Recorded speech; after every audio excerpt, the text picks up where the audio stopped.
Hey guys, it's me Delta One here with Airsoft Talk, and this is not really a public service, but this is just a kind of 101 lipo ready stuff. Now, lipos, if you are watching this, you don't know what a lipo is. A lipo is a different form of battery, as to where this is a cell battery. This uses like actual huge cells. This uses cells too. They're just different batteries, different outputs, and stuff like that.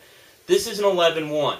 Now, when it says 11-1, it's not like 11-1 volts. Each cell is about 3.7 volts. So sometimes they rate higher than that.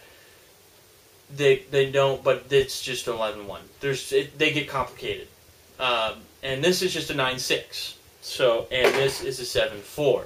Now, 7.4, when it's on the volt reader, when it's finished charging, is about 8.35 volts on average. The 11-1s, I don't know, but I know some tech that's probably going to comment on it and tell me. So, yeah. Now, what makes your gun lipo ready? Now, I know there's a few people that have been posting videos about it recently, so I'm not trying to copy off you. I just wanted to voice my own opinion. Pretty much any gun that's out right now is lipo ready. Every gun on the market is lipo ready. Now, you're probably flipping out by the terms of this, so please let me finish. In my definition of lipo ready, everything is only if you can fix it yourself. Because lipos will make guns are inevitable, they will always break. So basically, it can handle lipo if you're going to fix it. Now, I know that may sound really wacko for me to say, but I'll run 11-1 all day on my CYMA. It's going to break, but then I'm going to fix it. So it can run again. But to be honest, if you're going to make a gun that can use a lipo battery reliably, here's the setups you're going to need. For 11-1, you're going to need MOSFETs. You're going to need reacting fuses. Why is there a helicopter flying over my house? Weird. Anyways, look. You hear that? It's so low it's pushing stuff around. Anyways, making them lipo ready, you're going to need a reacting fuse. You're going to need a MOSFET that bypasses the trigger contacts. You're going to need stuff like that. You're going to need reinforced gears. You're going to need to make sure your motor can handle it. You're going to need to make sure your pistons can handle it. You need to make sure you've got angle of engagement. You need to make sure that everything is aligned up properly. It takes a lot of work to run a battery reliably on an 11-1. Now, is there a stock gun, that can handle it stock, no upgrading, and blah, blah, blah? Like I said earlier, almost any gun can handle, a lipo if you know how to fix it. I'm not saying it's lipo ready. It's lipo ready if you can fix it. End of discussion on that. But if there's like companies, can a GMP handle an 11-1 stock? No. Can a KWA? Hell no. Absolutely not. One of the things I've heard recently is, I've seen guns break themselves and explode. I've seen people on the field use them. I hear a lot from other techs where KWAs running on 11-1s just destroy themselves. I don't know if that's just KWA's lemons or if that's just, it happens often, but, you need to have some sort of MOSFET when you're running a lipo.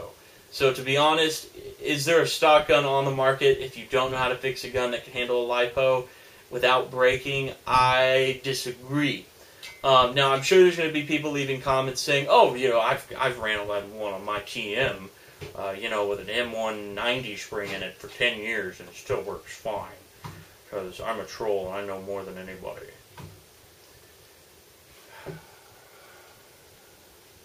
No, I know there's going to be some people who are like, yeah, I've ran 11-1 fine, blah, blah, blah, blah, blah. Good for you. You got lucky. Like, seriously. But, you're going to need a technician. You can run a 7.4 lipo. Here, let's get on that segment. You can run a 7.4 lipo all day long as long as it's not like 1 trillion C or like 5 billion milliamps. You'll be fine. Just run. I'm quoting AS Tequila on that one.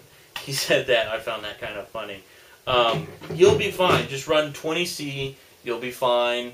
They're only 8.35 volts. It's not even 8.4 volt battery. You're only getting that. Now, you may be saying, well, won't that not last as long? No, the way they're just different. They last longer than these NIF batteries or nickel hydrate. They last longer than these. So they're great. Now, any gun can pretty much handle a 7.4 lipo.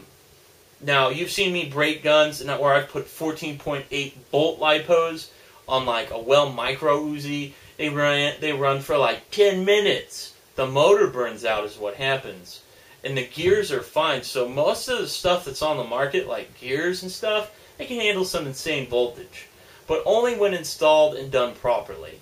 Now, please, people, I don't want to argue with anyone, and I'm not trying to say that I'm right, everybody else is wrong, but when you're a technician and guns end up on your workbench because of stupidity and people just being stupid and running, like, I had someone give me, what did I have? I saw someone running like an 11-1 on like a 3-year-old, like a 4-year-old D-Boys M4, and I was just like, oh Jesus, really? It's got plastic bushings, it's 6mm. Oh God, because let's face it, the D-Boys M4s 3 years ago aren't what they are today.